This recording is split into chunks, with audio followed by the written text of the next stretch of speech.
हर क्षण विवेक हो। हमारे पास कम है तो कम चीज़ों को लेकर के अपने जीवन निर्वाह करें। एक आदमी बड़ा कंजूस था, उनके घर एक मेहमान आए। मेहमान आए तो दोपहर तो भोजन कर लिया, सोचे अब भोजन शाम को फिर करना होगा। तो एक बहाना सूझा उनको। लड़का को कहा, देख मैं बरामदा में बैठा हूँ, तुम आकर के पूछना कि पापा जी शाम को क्या बनेगा। लड़का आया शाम, पापा बैठे थे, पास में मेहमान बैठे थे। लड़का ने कहा, पापा शाम के भोजन क्या बनेगा, क्या सब्जी बनेगी, क्या और क्या दाल कौन सी बनेगी।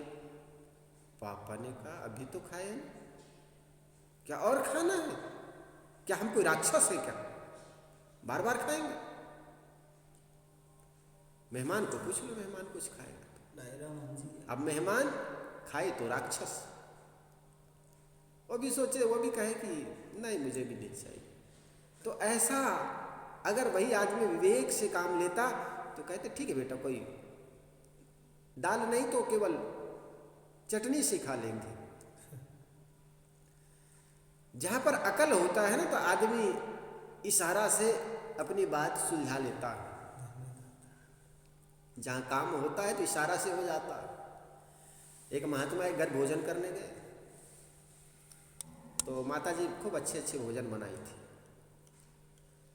और महात्मा ने देखा और भोजन तो सब करा रही माता जी, लेकिन पापड़ बना करके रखी, उसको दे नहीं रही, शायद भूल गई। कई बार ऐसा होता है, जो चीज़ नहीं मिलती वो करोड़ों की हो जाती है, और जो मिल जाती है वो 2 कौड़ी की हो जाती है। अब उतनी चीज उनकी थाली में भरी, उसको दिखता नहीं था, एक पापड़ बच गया, उसको दिख रहा है। तो अब कह मांगे तो मांगे कैसे, शर्म संकोच की पापड़ दे दो, वो पड़ी है, ये मांगे कैसे। तो उन्होंने बड़ी युक्ति से काम लिया। ओ माता जी, आपका आज बड़ा सौभाग्य से दर्शन हो गया। रास्ते में आ रहा था, बहुत बड़ा सांप मिल गया। तो माता जी, अरे सांप कितना बड़ा था महात्मा जी। कह रहे माता जी वो पापड़ रखा है ना उतना बड़ा। माता जी कह रहे अरे पापड़ भूल गया, ले ले पापड़। कहे माता जी हम पापड़ थोड़े मांग रहे हैं। तो ऐसे युक्ति से काम ले लेता है आदमी। जिनके पास विवेक होता है ना, बुद्धि होती है, युक्ति से काम लेता है, हर चीज इससे निजात पा लेता है, छुट्टी पा लेता है। मतलब अपने विवेक का प्रयोग करते ही इशारा से काम हो जाता है। कई बार इशारा से भी काम नहीं बनता। वो कैसे, एक आदमी के घर एक मेहमान आए, 2 दिन रुके, 3 दिन रुके। चौथे दिन पति ने पत्नी से कहा, यार ये तो जाने वाला है, नहीं लगता। पत्नी ने कहा, हाँ ठीक से और सेवा कर, खिला पिला ठीक से। जब तू जजमानी ठीक से कर लोगे, सेवा सत्कार ठीक से करोगे, जाए कैसे। और कहा भी गया है ना,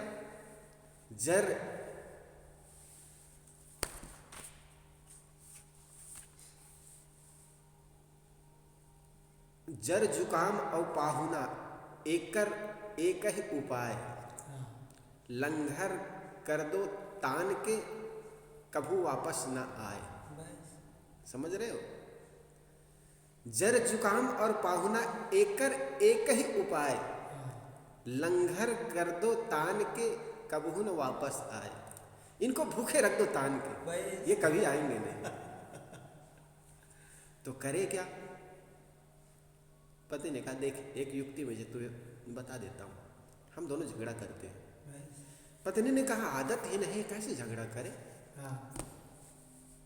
अरे ऐसे ही सच सच के नहीं, झूठ झूठ के करते हैं। हमारी तो आदत नहीं। फिर दोनों झगड़ा करना शुरू किया। पत्नी नाराज हो गई, मैं भोजन नहीं बनाऊंगी बस।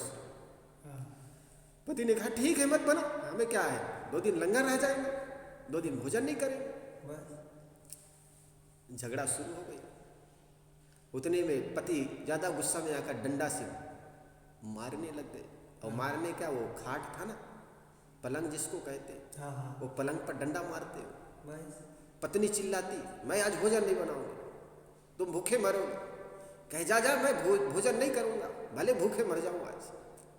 तो मेहमान जो है बरामदा में बैठा हुआ था, उन्होंने सोचा आज तो भोजन ही नहीं बनेगा, यही लोग नहीं करेंगे तो मुझे क्या मिलेगा। बस झोला उठाए चले गए। झोला उठाकर चले गए तो पत्नी ने पति से कहा, वो चले गए। तो पति ने कहा कि तू इतनी रोती क्यों हो? मैं तुम्हें सच सच थोड़े मार रहा था। पत्नी ने कहा, मैं भी सच सच थोड़े रो रही थी। उतने में मेहमान घूम करके आ गया, मैं भी सच सच गया थोड़े था। कहने का मतलब कई बार युक्ति भी काम नहीं करती है। जहां भी हो आदमी विवेक से काम करे। साहब कहते हैं, जिनके हृदय में विवेक होता है वो आदमी समाज के जंजाल से बच जाता है, घर के प्रतिकूल अवस्थाओं से भी बच जाता है। युक्ति से काम ले।